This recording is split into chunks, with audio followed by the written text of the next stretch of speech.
Redemption. Redemption is the action of saving or being saved from sin, error, or evil. Redemption is an almost needed part in a good story. Only the best of the best stories have great redemption arcs. And today, I'm going to be talking about some of the best examples of redemption in all of fiction. Why? Because I want to! Stop asking questions, let's go! I thought I saw your face today, but I just turned my head away. Obito? Long story short, Obito is kind of sorta maybe the reason all the stuff that was bad in Naruto's life happened. And you guys might be asking, how, Steb?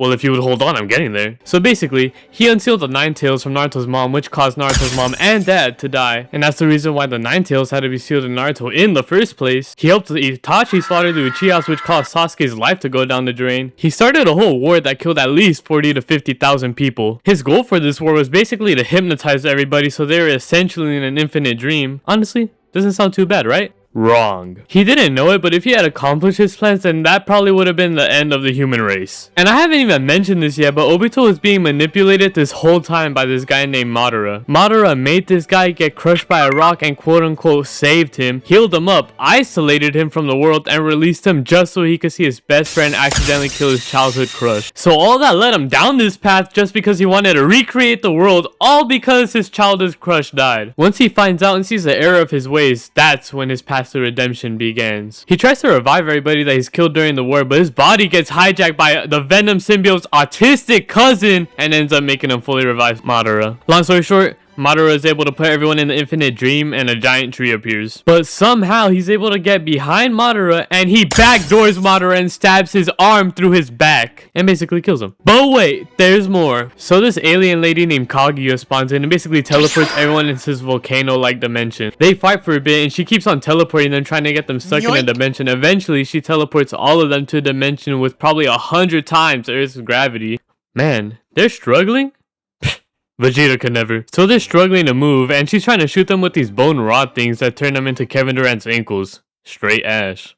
She shoots 2 shots, one at Sasuke and one at Naruto. Obito and Kakashi are running, well, kind of running, and trying to get there. They're barely not gonna make it, but somehow the ghost of his crush, Rin, pulls them through the rest of the way there. They're both about to get impaled, but Obito, instead of saving himself, uses a Kamui to save Kakashi and gets hit himself. Knowing he's near the end, he gives his last words to Naruto and then dies. No! And you would think that's it, right? Wrong! Somehow, my goat Obito in the afterlife with Rin tells her to wait because there's still business he needs to attend to. And he spins back as a ghost and gives Kakashi his Sharingan so he could put in some work. Even after he died, he was still putting up numbers. That's why he's the GOAT. That's why he's the MVP! That's why he's the GOAT! The GOAT! 10 out of 10. Obito is hands down my favorite character in Naruto. Obito was only really evil because he was manipulated. Someone who was evil for the love of the game was... A true Super Saiyan would not have fallen. Maybe I'm not who I think I am. From the first moment we saw Vegeta, we can see he's not messing around. We knew he didn't mind blowing a city or two to get what he wants. Unlike Obito, Vegeta's redemption arc doesn't happen quick. It's very gradual. Vegeta originally goes to Earth and wants to steal the Dragon Ball so he'll become immortal, but the Z fighters aren't having it. They fight and most of them die. And then Goku arrives and basically paralyzes Nappa, and Nappa asks Vegeta for a hand and Vegeta gives it to him. And then he blows him up. As you can tell, this man was ruthless. So they fight and he loses and lives strictly because of the mercy of Goku. Namek Saga starts and Vegeta is, can you guess it, looking for the Dragon Balls. He kills a bunch of Namekians. Remember this, it'll be important later. Beats up Gohan, but then realizes that he'll low-key get his ass beat if he doesn't team up with them. So he works with the Z fighters, but don't get it twisted, he was still a menace. Eventually, he has to fight Frieza, and then, well, let's just say it didn't really go his way. Fight back, nigga! Fight back!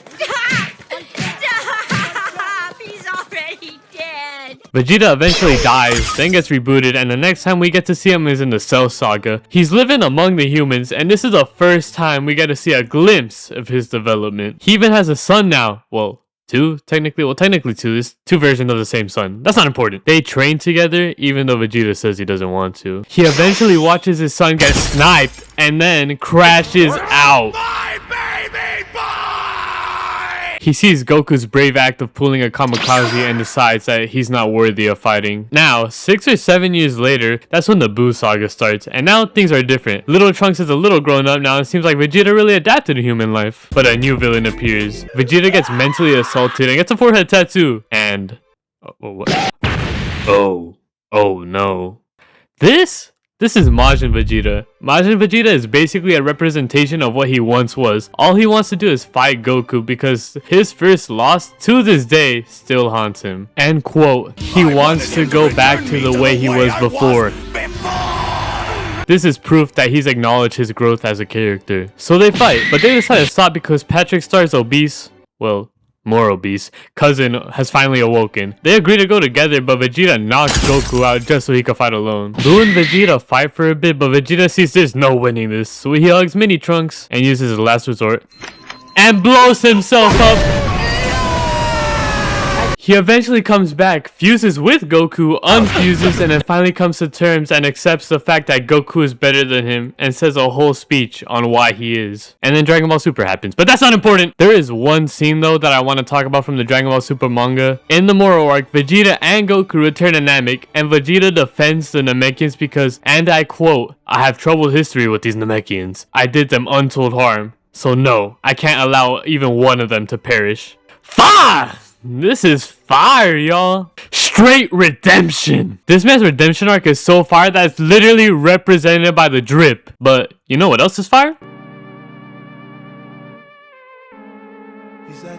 I understand. For so long, all I wanted was for you to love me, to accept me. Huh? I know y'all see what I did there. Y'all see what I did there? For those who don't know, Zuko is the prince of the Fire Nation, and his main goal is to capture the Avatar. Avatar. We eventually find out it's because in a meeting with the higher-ups of the Fire Nation, he spoke out of line, which made his dad challenge him to a 1v1. He lost and then was banished, and his father told him he could return and restore his honor if he returned with the Avatar, which is why he's so obsessed with Aang. You see, y'all are getting it. Eventually, at the beginning of book 2, Zuko and his uncle Iroh are banished from the Fire Nation, and Zuko gets a buzz. Okay, I see you. So Vegeta have to bring the buzz cut back. So Zuko and his uncle are living and hiding under the people of the Earth Kingdom, and to those who don't know, they are under control of the Fire Nation. Living there made Zuko realize that the Fire Kingdom are really just some tyrants, and not the giving and loving nation that he thought they were. Surprised it took him this long to figure that out, but I digress. Eventually, when they get to Ba Sing Se... I'm sorry, what is that? Anyway, we get to see Zuko and Iroh living a normal life among the citizens. Iroh even owns his little tea shop where we get to see he has a rather calm life now. Well, they did until... When Zuko's sister Azula shows up, he gives Zuko an ultimatum. Y'all like that word? He can either give up his honor and a chance at gaining his father's love, or give up a peaceful life he has with Iroh. And he sadly chooses his honor and father's love. And then betrays his uncle. No! He joins his sister and almost kills Aang. So basically, everything that happened in book 2, out the window. In book 3, we get to see how Zuko feels deep down for making that decision, the regret, the guilt he has for betraying his uncle. He has everything he ever wanted. He's the prince, he has his honor back, he even has his father's love. But for some reason, he still wasn't content. During the beach episode, he finally realizes how he's feeling, and he realizes he's not happy with the decision he made and deeply regrets it. He understands who he's angry at and what his purpose is. His purpose is to join the Avatar, teach him firebending so he could defeat his father. So he does that. They don't trust him at first, but eventually they come around. He eventually reunites with his uncle Iroh, and they finally make up. And it's beautiful. He defeats his sister Azula and helps Aang to defeat his father. Beautiful redemption arc. When I think of the word redemption, an image of Zuko just comes to mind. Genuinely redemption itself as a character. And finally, the final character I want to talk about today is... Y'all get exposed, huh? Until now, training you was out of vengeance. Yes, Mr. Orafarm himself. For those who didn't watch Dragon Ball, originally Piccolo started off as a villain. Like he was trying to take over the world, blow up cities. Well, he didn't really try that last one. He actually kind of did that. They would genuinely talk about this man like he was Green King Bond. If he wanted you out of there, he'll go do it himself on feet by himself. he was dead. Like, this man was genuinely hosting a raffle to blow up cities. If that wasn't just for the love of the game, I don't know what is. Not to mention, he's the reason why Krillin, Master Roshi, and Chaozu, well, maybe we don't care about that last one, but they died because of him. He technically even kind of killed Goku. So Goku inevitably spins back on Piccolo and puts a hole in his chest. And then he lays an egg, which is also Piccolo. Honestly, it's kind of confusing, but technically it's the same person, but also his son. But Piccolo Jr., just like his father, is Evil! his entire purpose in life is revenge. Revenge on Goku, revenge on the world, revenge on everyone breathing oxygen. So he pulls up to the 23rd Tenkaichi Budokai looking for revenge, eventually fights Goku, breaks every bone in his body, but Goku says, "I'm still good," and beats his ass. And can you guess what Goku does? He spares him! I'm noticing a pattern here. Goku handing out mercy like Oprah. You get some mercy, you get some mercy, you get some mercy, and you get... Fast forward to the Saiyan Saga, Raditz shows up. Piccolo's like, alright, cool, I still hate you, but I hate aliens more. So he teams up with Goku, and they decide the only way to kill Raditz is for Goku to hold them down while Piccolo shoots both of them through the chest. So he does that. They're both dead now. Technically, that isn't the redemption, but that's where it begins. Him teaming up with Goku shows some character growth. After Goku dies, Piccolo literally kidnaps his son. At first, he doesn't care. He kidnaps him, throws him into the wilderness, basically says, survive or not, I'm not your dad. But something slowly changes. Over the course of 1 year of training, Piccolo slowly goes from annoying child to, dang, kind of like this kid. Eventually, he's like, wait a minute, I would actually die for this kid. So he does. When Nappa pulls up, he does exactly what he said he would do. Nappa fires a blast at Gohan and Piccolo jumps in the way, gets hit, and as he's dying, he says, Gohan, you're the only friend I've ever had. Bro!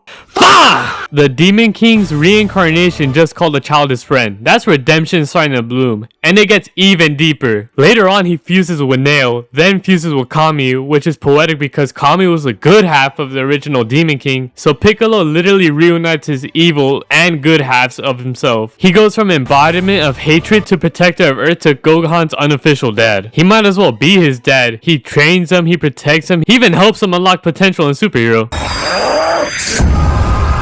He went from I will avenge my father to I will protect this planet. That's a full 180! Piccolo's redemption isn't loud like Vegeta blowing himself. It's quiet, gradual, and earned. He never once had some big speech about being sorry. He just changes and proves it with his actions over and over again. Redemption at its finest! Those are mainly all the characters I wanted to talk about today. If I missed any, let me know in the comments, please, because depending on this video does, I may or may not do a part 2.